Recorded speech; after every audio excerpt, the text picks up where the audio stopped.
Here to talk about finding your flow. And what do I mean by flow? Well, what I've heard other teachers lately talk about this, and other people that I've studied under different sifus and different masters, they talk about this flow state. Well, I want to give my own version of my experiences with flow. And a long time ago, I don't really share my story too much, but I'm excited to actually get it out there so other people can learn from what I've learned. I'm one of the most, when I was younger, many years ago, in my 20s, I was extremely hard-headed. I was actually, believe it or not, extremely depressed, and I didn't even know that at that time. I was so depressed, I didn't even know I was depressed. To be honest with you, I hated myself, and I didn't even know why. Well, you're asking, what does this have to do with the flow state, Robert? Well, it has everything to do with the flow state. I'm an air sign, and what I mean by that is I have a tendency to overthink. I'm a Libra. So we're in air, so it's like we're more in the thought capacity. Not saying that not every human doesn't get stuck where we're always overthinking things. Well, I was always in my mind, always limiting myself, always second guessing myself for practically the entirety of all the way up to my late 20s. Very depressed. I developed such limiting behaviors to where I had issues with food because I would overthink things. I created my own obsessive compulsive world where I would, think food was going to be poisoning me and this and that because of a thyroid disease I had manifested, an autoimmune disease I had developed around the age of 22. I became so sick at one point from this disease and from the foods, because the foods were actually interacting and hurting me, because I was eating a lot of the foods I should not have been putting in my system, addicted to chocolate, ice cream, peanut butter cups, that kind of fun jazz. And when I introduced this into my system, it just made me sicker, and I didn't understand my diseased state. So believe it or not, it got so bad to where I lost the ability to walk. I lost the ability to really consume food. I was frail and laying in my bed. My family was visiting me and thinking I literally had a few months to live, and I thought I had a few months to live because I could no longer digest food any longer. Eventually I found where I was led into, it just wouldn't shut up in my mind that I needed to go see this Chinese doctor whom I had seen once or twice before. Well, finally I went in, trusted, and saw this person who's a real dear friend of mine, by the way. And I went in and actually saw her, and this person, I'm such a skeptic of things. And at that time, I couldn't really, even though I've been studying mysticism, studying all sorts of science, physics, astrology, that kind of stuff, everything, trying to wrap my head around the human condition, and is there more to this reality than what we physically can tangibly touch? Is there more? Of course there is. But at that time, I'd become so sick that I was so brain fog and sick, I literally was on my way out. Because I didn't realize how much I was fighting myself. Well, when I finally got into the state of going in and seeing her, there was this person doing what's known as a Tui Na massage on me. Well, I highly recommend Tui Na massages. It's a pushing and pulling of the tendons. Once you have one of those, you'll never go to a massage envy ever again. But anyway, when I would go in, and when I went in finally to see her again, practically when I thought I didn't have but months to live, all of a sudden, the gentleman who worked on me a few times, long time before that, he had asked me a question, and he says, "How long have you been working with her?" The doctor, Dr. So-and-so. Well, I told him, it's like, I've been seeing her for 1.5 years. And he jumped back from the table so shocked at me, and he goes, "Robert, and you're still sick?" For some reason, I've seen a lot of Western doctors, but when I would go into this doctor, I'd always feel better just from the environment. She'd always pick my spirits up, make me laugh. Even though I'd want to focus in on how sick I was, how bad I felt, she would always be like, "Oh, beautiful." When I would just tell her things and how bad I felt, I'm like, why did she say that's beautiful? I didn't understand what she was doing at the time, and it's just her normal personality anyway. It's just, she's such a loving person. But when the Tui Na person did that, it really stuck in my mind. What's going on here? So I started paying attention and trusting that doctor specifically. It's like, well, I'm going to listen to everything that she has to tell me. She started telling me, "You need to see me 2 to 3 times a week." And I'm like, wow, that's a lot of money, but hey, guess what? I'm probably going to be dead in a few months because I'm so sick I can no longer eat food any longer. It was like trying to digest glass. So I started seeing her consistently. And let me tell you what, she was just doing acupuncture, and it's not just, but I'm just saying that. But she was doing acupuncture on me. She was doing all these different things to adjust my meridian system and balance my energies, which at that point I didn't even know was a real thing. I mean, she put needles in me, and this is many years ago. She put needles in me. All of a sudden, I felt my meridians correcting themselves. I mean, it's the strangest thing when you've heard about these things, but you actually have an experience that you can correlate, like, that's real. The more I would consistently see her, the more excruciating pain, not excruciating, but really bad pain I would go through. Why? Because all of these traumas, as my meridians were being cleaned out, I went through intense pain after the acupuncture session, which during the sessions, I felt amazing. About a day afterwards, I would feel horrible. All of a sudden, though, as consistently seeing her for months and months and months, my brain fog started disappearing. I started becoming much lighter, more happier. I started losing the fact that I even, I could actually eat food again. Not all food. I had to slowly implement food back into my diet. And there were trial and errors, don't get me wrong, but it gave me the focus to open up, to reprogram the way I viewed food, because food had been so painful to me. I was traumatized by food. It would make me so sick. So I started readjusting and looking at where these triggers came from. They came from unhealed traumas. And interesting enough, it had nothing to do with the physical manifestation of the disease that I had experienced through all the food allergies. I started putting together all of these things. The more my mind became clear and the more she worked on me with just acupuncture, and she was also doing Chinese energetic medical Qigong, which is currently something I studied for a while now, and I learned how to do myself. It's an energy, if you're familiar with Reiki, it's energy work. It's like microscience when it gets in microsurgery. You know what I mean? With a scalpel, it's just like a brain surgery, but it's like more focused on the entire human system and things. But anyway, getting back to the flow state, I started being able to focus my mind better, pay attention to all the negative thoughts and all the self-doubting thoughts, why foods did this, why did that. I just sat and started meditating, focusing in on where all of this anxiety and all this tension, where it started. And I started reprogramming everything. And that's where getting into this flow state was. I was always anxious, always angry, sad, depressed, very introverted. I didn't like getting around people, so shy. But when I started working and getting into this field, it gave me such, I don't want to use the words enlightenment, but it did. It opened me up to how much more there was. I had to reprogram my mind, and eventually I started entering into this flow state and playing a game with myself. It's like, well, how positive can I truly make myself when it comes to positive thinking? How can I heal myself through belief in thinking positive? This is all I did. This was 100% focus, because I was so sick, and I literally hit such rock bottom with my physical health. What do I have to lose in becoming extremely positive? I always say back then, it's like I'd experienced such negative, experience my entire life up until that point. It's like I had my PhD in negativity and self-hatred. The more positive and loving I became, it's like, well, geez, I wonder what it would be like if I experienced my life completely, fully, 100% positive. And that's not by fighting my negative thoughts. No, it's by viewing them, looking at them, and taking that energy and shifting it into a positive energy. Not fighting your thoughts, like I'm saying. You actually have to view the negative, understand where it comes from, feel and experience it, and then transmute it into more light, making yourself lighter.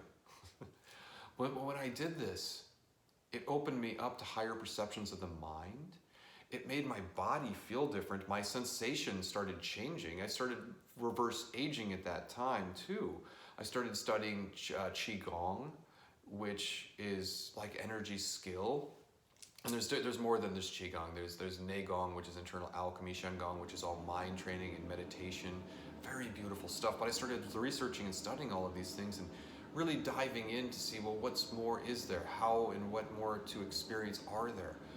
And at this stage, all I was doing is learning how to sustain all these positive thoughts all the time and learning how to stay in this flow state, because it was fun to me. I found it exciting to be like, how can I experience my reality as fun as I possibly can and experience everything I truly wanted to? And that's when I found myself healing on such a very, very fast scale.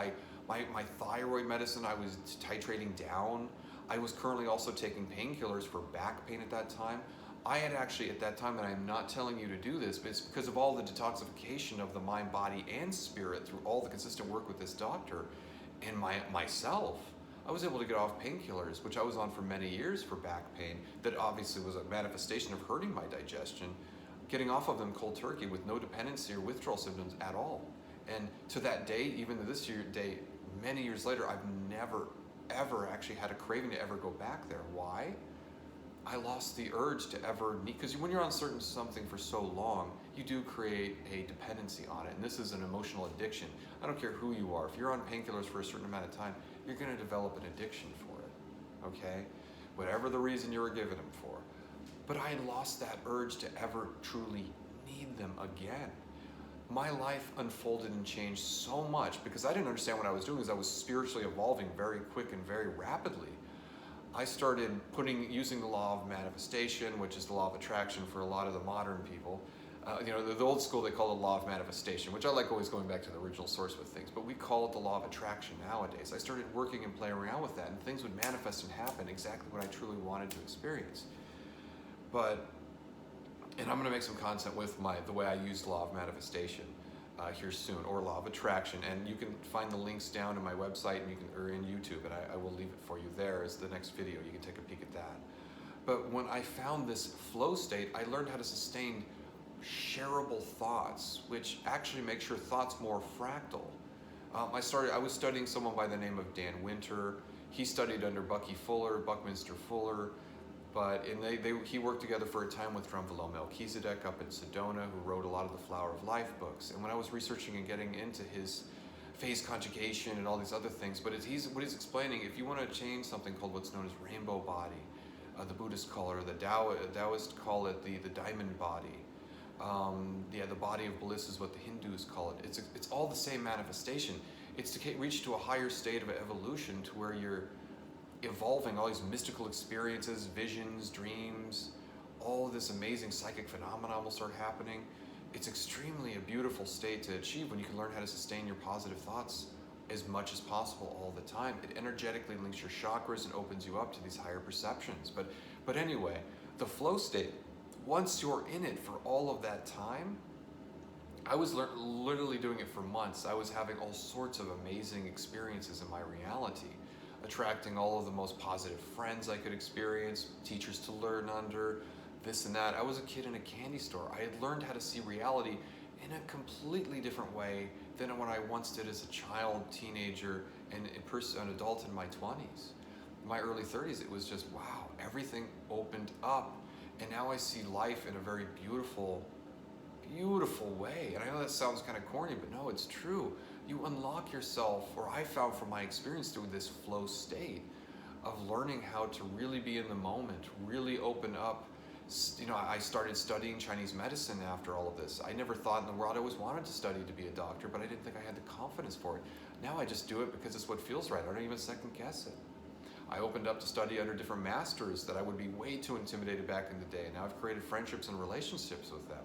And it's like I've really come out of my bubble. Because why? I've put myself in situations to where I had to experience and look at why I was so introverted. That was one of the things I had to do by the flow state. I put myself in situations that were extremely frightening to me. I would go up to Sedona and introduce myself to people left and right. Why? To force myself to grow, to come out of my bubble of being an introvert.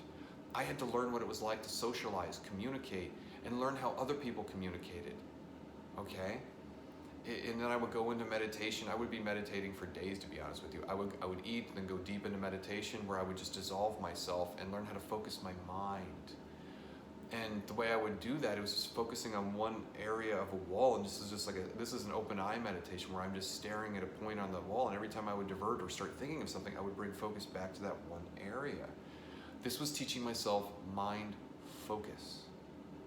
It's a beautiful trick, but anyway, I want to stick to the flow thing. I'll leave these other things. I'm going to be making a lot of different content for you and give you lots of different practices and everything else to unlock and open things up for you as well. But when it comes back to this flow state, when I was learning how to sustain this all the time, all the doors became unlocked to all of the hidden, the things that I thought were fantasy and or this, or just stepping up and becoming, someone who makes a lot of money or makes this or has a hardworking, attitude and things like that, with getting out the self-limiting bullshit out of your mind. And anyway, when I finally got to that state, it's like I realized life is what you truly believe and make it, but you have to go through some of the darkest times in my experience, and I see this with everyone else, especially that are involved in my medical school and everything else that I'm studying with mysticism and studying under our current master and things that I'm studying under. We've all gone through very dark things and had experiences. Everyone has traumas. The thing about spirituality and the experiences you're gifted with, what are you going to do with the trials and tribulations that are gifted to you? And these are gifts. We're here to learn. This is a big school that we're experiencing right now. When you're given some block or roadblock, how are you going to learn, evolve, and experience what you truly prefer to experience? It's through taking action. How are you going to bounce back from this little thing or hiccup that comes into your life? And that's what it means to be in the flow state. Learning how to look at something that once you viewed as negative, shift it over to something that is positive. And you'll know the difference because you'll feel the energetic shift. And that's what it is to be in the state of flow. So for you to do that, I would recommend as a simple exercise is look at things from a new perspective. So if you have trouble I'm just using this as an example, someone who is coming from once an introvert to an extrovert, because now I love joking and sharing with everyone, is going outside of your door. Sometimes, I remember one point many years ago, I couldn't even leave the front door. I couldn't go out into the world because I would get freaked out because I didn't realize how sensitive I was at that time. But I was obsessive compulsive. I didn't want to get around other people because people freaked me out. But I started facing those fears, getting to know people, getting myself to react and communicate with them, and learn about their experiences, what kind of people they are, where they come from, and listening and learning. This opened me up to understand myself in deeper ways. By understanding them, I could relate that, well, what's going on with me? How does this relate to me? Well, we're all part of the same family. We're here to all learn, grow, and evolve. So it's extremely beautiful. But sometimes beautiful means, when it comes to this, as I'm trying to explain this, is you actually have to put yourself in circumstances that may seem freaky and scary. Because that's how we grow. We grow through stress. That's how we just do that in this world, in this realm, if you want to call it. And that's where you get into these circumstances. Eventually, you face it, you face it, you face it. You put yourself in these circumstances, and it becomes second nature to you. So what I'm saying is, learn to face your fears, surrender into them, be confident, and you just might surprise yourself. Have that confidence. Visualize and embody yourself, seeing yourself as someone that you truly want to be like. This is a little practice I'll give you called the exemplars. I was taught by one of my Taoist teachers. It's called the exemplars because they're the example. So for this modern age, we have the superheroes. We have Iron Man, we have the Hulk, and we have Black Widow, I forget her name, the witch, but you know who I'm talking about. I'm talking about superheroes specifically, but we have Superman, Batman, any of these people, but we have Wonder Woman. But anyway, we're looking at these as examples. What are these people that we look up to and that resonate with and we love watching on the big screen or the television? What are they doing? What values and virtues do they have? Embody those. Visualize in your mind. Get into a meditative state. Breathe in, expand, exhale, contract. Breathe in real deep into that lower stomach, which is known as the lower dantian, and really breathe out all of your fears and breathe in what it is to see yourself being like Superman. And that can literally be just doing the Superman pose. And you're taking on this energy, but you're seeing and you're embodying it. Picture it like a download of you're upgrading your operating system. You're visualizing yourself being just like that. What would I do in that state if I were Superman? What is he embodying? What is she embodying? Superwoman. I mean, depending on who is listening, but it's like, what are they doing to be so confident? And how can I introduce that and be that in my life? And I'll give you a hint with some of this stuff, by the way. When you're trying to reprogram and restructure and repurpose your life, sometimes you have to remove people that are extremely toxic and negative so you can get that air and time to think and know what you truly want and experience. If you're always needing something else, be it the car, the work, the job, I just said that twice, I'm redundant. But when you focus in on the things like love, oh, I need this person in my life, put it back on yourself. Why do you need that? Look at what's going on with you on a deep level. This will put you more into that higher state of flow to where you're always putting it on yourself. You're always visualizing, or you're always paying attention to your mind, being mindful and seeing what's going on with your reality so you can adjust and act accordingly to learn how to sustain that flow state as well, so you can open up all the doors yourself. Thank you for coming in and listening to me, and I appreciate you so much. Everyone, have a good rest of your day, and I will see you very, very soon.